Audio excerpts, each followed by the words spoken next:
This is the Big O Show. This is the Big O Show. And ready to go. How you doing, David? How you feeling, my man? I'm doing well. I love it. I got a whole intro now set up, and not with Alan Poupart showing up and with the Expos hat and all. It's my own personalized one. That's I love it. to see it. That's it, bro. We got rid of the Canadians, eh? So yeah. So no more Montreal Expos hat for now, at least. With Poop.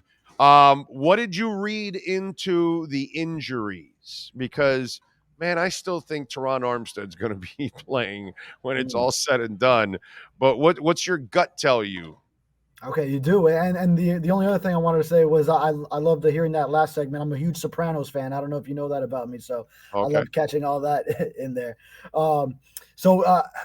I don't. Terron Armstead has now missed 2 consecutive practices, and I know he has a history where he's able to go ahead and come back and play even when he misses even an entire week of practice, or just gets limited rep in one of the 3 days leading up to a game. But I think it's a different story when you're actually coming back from something. He did suffer a serious ankle injury in that second joint practice in Houston. So now when he's actually got to come back from seriously missing time, instead of just week to week, keeping himself available and missing practice to just keep himself fresh for another game day. So I see it differently. I feel I'm legitimately concerned about Armstead's availability for this game. So you think he's going to miss, huh? Okay. Yeah. After missing a Wednesday and Thursday, hasn't practiced since he hurt that ankle. I know. Are you sure? Are you sure after they kick your asses out after the first 20 minutes? Oh, you yeah. Well, sure he might not have gone out there for a couple of reps just so nobody can see? You know what I'm saying? Yeah. Now, they do have to accurately report it in an injury report that has yet to be revealed yet at this late hour, 4:55 p.m. on the East Coast. I think when the opponent is on the West Coast, they try to conceal it as long as possible because the Chargers are coming in with their injury report later. So, yesterday it came out at 5. Usually it's 4 p.m. for an East Coast team. So we're still waiting on the official word. But from the media viewing portion, we did not see Terron Armstead. Right, and that's the problem there. It's the media portion of it, and that's the part that we don't know. Isaiah Wynn going to be the left guard? I've got Isaiah Wynn as the left guard. I know the Dolphins are holding it so tight to the vest. I feel like it might be the worst kept secret, but that's who I have. Agree. Right.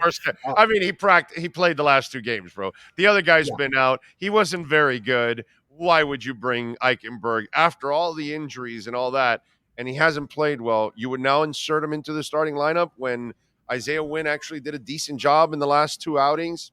Yeah, no, no, it doesn't make any sense. I think from the Dolphins' perspective, they just want to give the Chargers as many players to game plan for. I feel Mike McDaniel really prioritizes that and wants to keep the opponent guessing as much as possible. But I think probably on the other coast, they are thinking the same thing. I think they also know who's going to be starting and feel that way, have that belief after seeing Isaiah Wynn in the preseason. And like you said, actually running well. I mean, the run game was churning behind him, and I would feel much more comfortable with Isaiah Wynn, seeing him when we first see that offensive line line up in pregame warmups at SoFi Stadium, and us reporters, we get that first tweet that we see the first team offensive line up. That's who I would expect to see at left guard. What'd you think of Tua yesterday? Because it seemed like the questions were. People were dying to kind of ask him about, being grateful again to be able to play a whole season and all that kind of stuff. And I know somebody asked him about, you're happy about being back on the field again. And he spun it and didn't bite and said, yeah, no, as a team, we're all looking forward to it and all that kind of stuff. And then the other part that there was another part that he downplayed also. He wasn't biting yesterday on most of the questions and the dramatic side of it, of the concussions and playing again and all that kind of stuff. Yeah, certainly. I mean, he came in prepped. He knew a lot of these questions were going to be coming, and he was spinning it away. And he also is a guy that likes to divert attention away from himself. He's always about the team. So when you ask him something specifically about how he's feeling going into something, he'll always turn it into, well, I think the team as a whole is really excited, and we love to see a week one, talking about growing up as fans watching this and now getting to play. So from that perspective. And then also there were the certain highlights like him and the Justin Herbert comparison. He actually it was interesting that to admit that he fans over Justin Herbert sometimes, and his arm strength, and really admitting, they're two different quarterbacks. Just go ahead and put that out there. Yeah. That was cool to see. Yeah. Listen, man. Lamar Jackson and Warren Moon are two completely different quarterbacks. You know what I'm saying? It's just, that's just kind of the way it is. It doesn't mean that you're going to be a lesser quarterback just because you play differently. You could be Jeff George and have one of the best arms in the history of the game, and yet Drew Brees is got half your talent, and he's way better than you are, and he can't throw it as far as you, he can't throw it as hard as you, that kind of stuff. So to me, that's the interesting part. I think that too many people get caught up, like Sean Merriman. I kind of called his ass out on Twitter too, because it's like, well, yeah, no, Tua admits that he's not a Justin Herbert. Well, yeah, of course, but that doesn't mean he can't be a better quarterback than Justin Herbert. It's just he's not athletically more gifted than Justin Herbert. That's where it ends. Outside of that, the comparison still to who's going to be the better quarterback, that's still on the table to find out. Sure, yeah. You play to your strengths as a quarterback. We've seen the Drew Breeses of the world do it. Russell Wilson do it also as a shorter quarterback as well. So, Tua's not going to air it out and throw the 65-yard bombs that Justin Herbert might be able to throw in the air down the sideline. But he's going to beat you in his own way. And he's coming off a strong season, and assuming he can stay healthy, then and he's taken all the measures in order to do so. When you consider the weight training, the jiu-jitsu to help him fall in more advantageous positions and not hurt himself, and the new helmet, then all these factors, you add them up and can help him stay on the field and healthy. And then that's what the Dolphins ultimately want. So you can get a full 17-game regular season slate, see him expand on the 25 touchdown, 8 interception, 105.5 passer rating that he already had in 13 games, 12 and a half games. Yep. And by the way, it's 5:00. I have not seen a injury report come across the table. Sean is looking at it. I got the email here. I'm looking to see where is it, Miami Dolphins? Where is it? And the fact that you're holding out this long kind of tells me you're afraid to tell him that Terron Armstead's not that, he's going to play or something. I don't know. But anyway. Got my phone at the ready. We might have breaking news on the segment. Yeah, let's hope so. In this game, right away, we get to kind of measure who Mike McDaniel and Tua are. Why? Because I think, while Tua did not play well against Los Angeles, he was terrible. I still blame more of it on Mike McDaniel, who I thought did not do a good job of adjusting to what the Chargers were doing last year. And as a coach, I thought you kind of failed your offense in a way, kind of like what happened on 4th down against the Bills, last year when you weren't ready in the playoffs. So to me, how much of this is a test to see how Mike McDaniel responds after getting schooled, and also Tua for not playing well against this Chargers defense? Absolutely. And McDaniel didn't make the in-game adjustments that Sunday night game last year. Now he's had 9 months to make these adjustments. And some of the moves he's made on his coaching staff probably reflect some of what he wants to do. I mean, we know he wanted Vic Fangio from the second he arrived in Miami, but that wasn't really going to happen when he was brand new around here. But then he gets Vic Fangio, who is sort of the lead guy in this style of defense. And then Brandon Staley, an understudy of Fangio, has gone and run with, and several others across the league. So you see it in that hire, and you see it in now bringing in Ronaldo Hill, who was defensive coordinator of the Chargers last year, and now he's a defensive backs coach. He's right under Vic Fangio on the defensive side of the coaching staff, and he's actually been helping Tua mention that. just yesterday that he's had communication with Ronaldo Hill when I asked him about that this week. So, well, Fangio, though, he's sticking to defense. He said today that he hasn't been too much involved the way he was with the Eagles right before he took the Dolphins job in the Super Bowl. He had that 2-week gig where he actually helped the Eagles offense prepare for the Chiefs defense. But here, yeah, he is focusing on a tall task in its own right in stopping this high-powered Chargers offense. Yeah, I'm sure Ronaldo Hill has been in those offensive meetings with McDaniel on sharing some stuff along the way. What is, if you're telling Dolphin fans, what is the biggest concern for the team facing the Chargers on Sunday? What would it be? Oh, I got to say the Dolphins tackles against the Chargers edge rushers. So when you're looking at Joey Bosa and Khalil Mack on the edge, and then if Terron Armstead isn't playing, and then you got to go to your backup Kendall Lamb, and then you got Austin Jackson at right tackle, then that would be the biggest thing I point to. And maybe they get more of Durham Smythe helping out on one side in blocking and pass protection, or running back, get some other help, get some quick throws going, some screens. Something to get the ball out of Tua's hands quickly if those edge guys are winning those matchups consistently. Yeah, and let me tell you, I'm really amazed with Austin Jackson because he has shown, like, when he comes to the podium and he talks to everybody, he does not show 1 ounce of failure ever. And the struggles that he's gone through or injuries the last couple of years, his attitude is impeccable. I'm really impressed with the way he kind of reprograms himself and is able and is, obviously, from last year, he was looking forward to the season, and he was actually doing pretty good in training camp and in the early part of the preseason before that high ankle injury.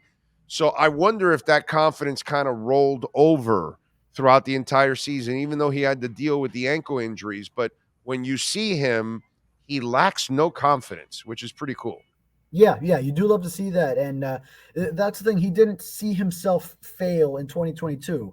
It was injuries that really kept him off the field, and that's why we didn't get to either see if he made the strides either. But so it wasn't like the 2020 and 2021 seasons where, yeah, he had his opportunities, and we saw the very uneven up and down, a lot of down play that we saw from him.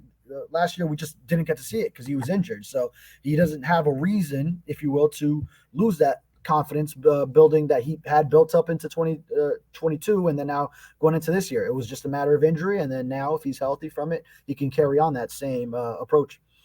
Yeah, I mean, it's really impressive to see his attitude. I think it's absolutely fantastic to watch the way he carries himself. You look at the challenge for Vic Fangio. All right, what's his biggest challenge going up against that Charger offense? Yeah, a lot of things. When you have Justin Herbert throwing to guys like Keenan Allen, Mike Williams, But and you don't fear the running game, right? As much, no, right?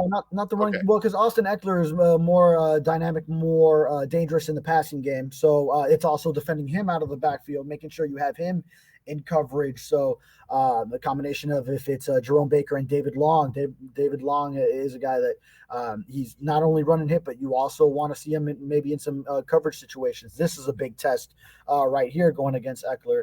And then the size that the receivers have on the outside, where all these guys between Allen, Williams, Josh Palmer, the kid out of St. Thomas Aquinas, who has been good for them when the other guys have been injured. And then they just drafted Quentin Johnston out of TCU in the first round. These guys are all 6'1" through 6'4", with 2 of them up at 6'4", long arms. And sometimes even when you scheme it up right with the right coverage, and those bigger receivers can just go up and get a ball over a guy. So between Xavier Howard, Kader Kohu, if it's Eli Apple, which seems like Vic Fangio has a little more trust in Eli Apple at this point than Cam Smith. Maybe Cam Smith can he'll probably still see the field. Fangio said he'll like to get him in some packages as well, but right now Apple would be ahead of him there. But these guys are going to have their work cut out for them against those bigger targets. Well, how do you think that playing time is going to break down between Cam and Eli Apple? Let's see, between the two in packages where at least one of them is on the field, where they're a nickel, let's say. If it's base defense, then probably X and Cater for the most part. But I would say if I had to guess, maybe Cater or Apple gets 70 to 80% of those to the 20 to 30 on snaps the other way. If Fangio's trying to get Cam Smith in there, I think he just has a lot more trust in Apple right now. And then Cam Smith, while he has looked impressive a lot of times and through training camp, you see a lot of the pass breakups throughout camp in team drills. Then you also see the preseason touchdown that he gave on the double move. That's something concerning. And Fangio has said sometimes he's not always in the right spot. So I think that's probably more of the mental side of the game that Smith still has to get going. And then the more he maybe gets some reps and figures out the defense and the scheme, he can get into that right position more often. What happens at tight end? At tight end, I mean, Durham Smythe will get the lion's share for sure. Is that what you're asking? Or Yeah, because I really like Julian Hill, bro. I do too. I'm hoping they figure out a way to. I know he's young. That's the problem. How much does he know the playbook? Does he, like the Braylon Sanders thing from last year where he runs the wrong route and Tua throws him a touchdown that if he would have kept running, he probably would have had a chance at a touchdown, and he runs the wrong route. And so you wonder about those kind of things. Where is he mentally with the offense? Because as a two-way tight end, I don't know how good he'll be as a blocker. I'm sure it's not better than Smythe yet. But as a pass catcher, I really liked him, and I thought he brought something to the table that they didn't have. Yeah, and he's a big red zone target where an offense that's now missing Mike Gesicki. Exactly. 6'4" guy like him. He looked really impressive throughout camp in red zone. Bigger body that Tua can throw to in those circumstances where you don't have a lot of those on this roster now without Gesicki. So, yeah, I see him there. And then, when I talked to him after he made the team, then, yeah, he mentioned that the physicality he played with is something that tight ends coach John Embry and a lot of the coaching staff really likes in his style of play. So whether that's physicality and going up and making a catch, probably some in the blocking aspects of the tight end position as well, which is a must. It's an absolute prerequisite for John Embry to impress him. You have to be able to block. Probably says a lot about why Gesicki wasn't seeing the field that much last year. So, I really like Hill, and I love his story too, which I wrote about last week when he made the team, and how he had a quick stint with homelessness with one of his parents, and was going around house to house. That actually ended up being how he got introduced to football, was his adopted parents getting him on a team. He showed up to on the wrong day, had another youth coach and then it all just started from there to really get his career going. And then even going through a smaller school, Campbell, to then now making a 53-man roster. It's been an impressive run. So, yeah, you love to see those type of guys make that kind of a jump. All right, so what's the prediction? What happens on Sunday, David Furones of the South Florida Sun Sentinel? Hey, I'm with you. A lot of other people, especially within my own paper, are going against the Dolphins, but I've got the Dolphins winning 27-23 is the official prediction I put down. I'm taking them in the money line, and I'm taking the points. Yeah. I'm with you. I think they're going to win this game, and I'm counting on McDaniel to bounce back as a coach. Obviously, Tua will bounce back because if McDaniel can scheme it right, then Tua will execute it. But I also think the running game is going to be a big part of this, and I'm interested and very intrigued to see the commitment to the running game by Mike McDaniel, a guy that's been known as a run guy and a run coordinator, did not commit to the run like he should have last year. This year, I think they're better overall. I think they'll have a better line, and I think they're deeper at running back now because I really like Chris Brooks. So I'm expecting some ball control, keep Herbert off the field, and force him into a mistake or two. And I like Miami in this one, man. Yes, I'm looking for the adjustments that McDaniel makes coming off last year. Very important. Commitment to the run game. And then also just I don't see SoFi Stadium as a very intimidating road environment. I don't consider it a road game. And it's also easier going east to west, although it's still a long travel. But, I mean, when you go back in time, if you will, and it's not like a 10 a.m. start for a West Coast team coming to play on the East Coast. It's the opposite. You're playing later. Then it's not as big of an adjustment. Yeah, no, I'm with you there. I'm looking forward to it, and we will talk post-game as David Furones will be joining us throughout the season with our EJDconstruction.com Miami Dolphins report, our post-game report with David Furones all throughout the season, home or away. David, safe travels, my friend. We will talk fresh from the locker room on Sunday night. Thank you. Sounds good. You got it. There you go, David Furones. And our EJDconstruction.com Miami Dolphins report.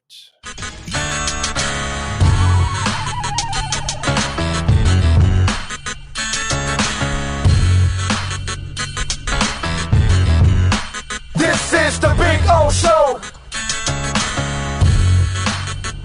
This is the Big O Show.